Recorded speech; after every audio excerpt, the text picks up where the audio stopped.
దేవీ నవరాత్రి 3వ రోజు అన్నపూర్ణాదేవి. నవరాత్రి ఉత్సవాలలో భాగంగా తెలుగు ప్రజలు అన్నపూర్ణాదేవిని 3వ రోజున పూజిస్తారు. అన్నపూర్ణాదేవి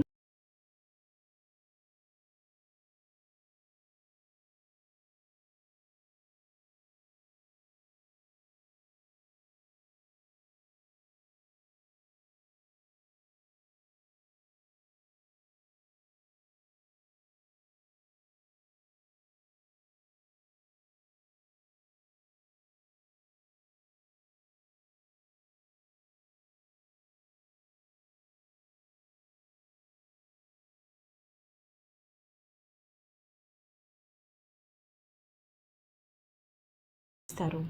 అన్నపూర్ణాదేవి పార్వతి యొక్క అవతారం. ఆహారానికి, సమృద్ధికి మరియు పోషణకు దేవత.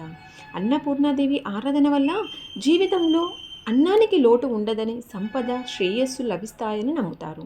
విజయవాడలోని ఇంద్రకీలాద్రిలో నవరాత్రి ఉత్సవాలలో దుర్గమ్మను అన్నపూర్ణాదేవిగా అలంకరిస్తారు. అన్నపూర్ణాదేవి గురించి. ఆహారానికి దేవత. అన్నపూర్ణ అంటే ఆహారాన్ని అందించేది అని అర్థం. శివుని భార్య. ఈ దేవత శివుని భార్య అయిన పార్వతీదేవికి ఒక అవతారం. పోషణ మరియు సమృద్ధి. ఈమె భౌతికమైన, ఆధ్యాత్మికమైన పోషణను అందిస్తుంది.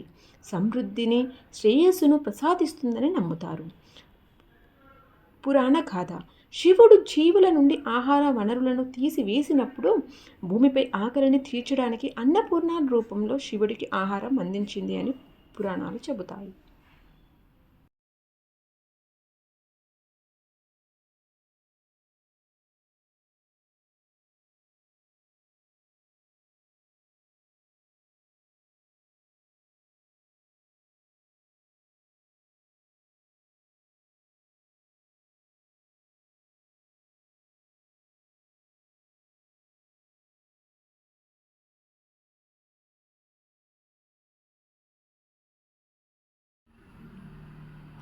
నవరాత్రి మరియు అన్నపూర్ణాదేవి.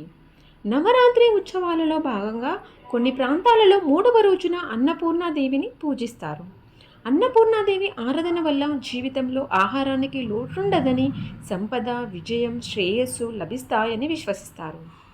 ఆలయాలు. వారణాసిలోని అన్నపూర్ణ మందిరం మరియు కర్ణాటకలోని హోరనాడు పట్టణంలో ఉన్న అన్నపూర్ణ దేవాలయం ప్రముఖమైనది. ముఖ్యమైన విషయాలు. అన్నపూర్ణాదేవి పురాణ గాథ.